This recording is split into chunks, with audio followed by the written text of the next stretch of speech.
YS Jagan ప్రభుత్వం అధికారంలోకొచ్చి 4 ఏళ్లైనా ఏపీలో ఒక్క సాఫ్ట్వేర్ కంపెనీ రాలేదు. ఎంతో కష్టపడి చదివి degree, PG, engineering, MCA, MBA చేసిన వారి పరిస్థితి ఏపీలో చాలా దయనీయంగా ఉంది. విద్యార్థుల భవితకు దారి చూపాల్సిన జగన్ ప్రభుత్వం చేతులెత్తేసింది. ఏదో ఒక కంపెనీలో చేరినా జీతం సరిపోక రోడ్డున పడుతున్నారు. దీంతో తమపై ఆధారపడిన కుటుంబాన్ని పోషించలేక కొంతమంది ఆత్మహత్య చేసుకున్న సంఘటనలు ఉన్నాయి. ఎంతో కష్టపడి చదివి పట్టాలు సాధించిన సాఫ్ట్వేర్ ఉద్యోగులకు, ఉన్నత చదువులు చదివిన నిరుద్యోగులకు నిరాశే మిగులుతోంది. ఆంధ్రప్రదేశ్లో సాఫ్ట్వేర్ కంపెనీలు రాకపోవడంతో వేరే రాష్ట్రాలకు తరలిపోతున్నారు. ఇంత దయనీయ పరిస్థితుల్లో ఏపీ ఉందనేది కాదల్లేని సత్యం.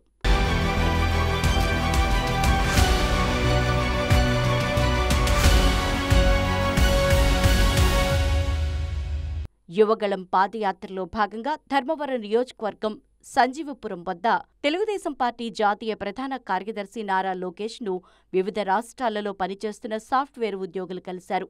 వారి సమస్యల్ని ఆలకించిన యువనేత లోకేష్ వారికి భరోసా కల్పించారు.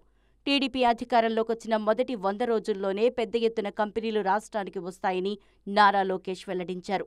ఇతర రాష్ట్రాలకు వెళ్లి ఉద్యోగాలు చేసుకోవాల్సిన అవసరం లేకుండా అన్ని రకాల పరిశ్రమలను పెద్ద ఎత్తున రాష్ట్రానికి తీసుకొస్తామని చెప్పారు. చంద్రబాబు అంటే అభివృద్ధికి ఒక బ్రాండ్. ఐటీ అభివృద్ధి అంటే హైదరాబాద్లో చేసి చూపించాం. భవిష్యత్తులో ఏపీని ఇతర రాష్ట్రాలకు ధీటుగా నిలబెడతామని వెల్లడించారు. టీడీపీ హయాంలో ఐటీ కంపెనీలు రాష్ట్రానికి తీసుకురావడానికి ఎంతో కష్టపడ్డామని లోకేష్ తెలిపారు.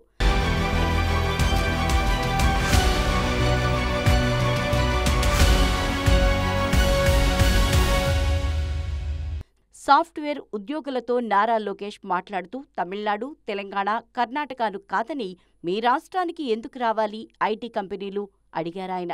అందుకే వారికి ఒకటే చెప్పానని, ఐటీ కంపెనీల్లో పనిచేస్తున్న ఎక్కువ శాతం మంది ఏపీ వాళ్లే ఉన్నారు కాబట్టి మా రాష్ట్రంలో కంపెనీలు ఏర్పాటు చేసేందుకు ఈ ఒక్క కారణం చాలని చెప్పేవాణ్ణని లోకేష్ తెలిపారు. ఐటీ కంపెనీల ఏర్పాటుకు కావలసిన అనుమతులు, రాయితీలు అన్నీ వేగంగా ఇవ్వటం వల్లే హెచ్సీఎల్, జోహో, కాండియంట్పై డేటా సెంటర్ లాంటి పెద్ద కంపెనీలు వచ్చినట్లు తెలిపారు. టీడీపీ హయాంలో భౌగోళికంగా ఉన్న ప్రయోజనాల దృష్ట్యా ఒక్కో జిల్లాకి సంబంధిత పరిశ్రమలను చంద్రబాబు హయాంలో తీసుకొచ్చామని లోకేష్ తెలిపారు. రాయలసీమను ఆటోమొబైల్, ఎలక్ట్రానిక్స్ హబ్గా ప్రమోట్ చేశామని, ఉత్తరాంధ్రలో ఎక్కువగా ఐటీ కంపెనీలను ప్రోత్సహించామని లోకేష్ వారికి వివరించారు. భవిష్యత్పై ఆందోళన వద్దని, టీడీపీ అధికారంలోకి రాగానే పేరు పొందిన ఐటీ కంపెనీలను తీసుకొచ్చే బాధ్యత తనదని సాఫ్ట్వేర్ ఉద్యోగులకు లోకేష్ భరోసా కల్పించారు.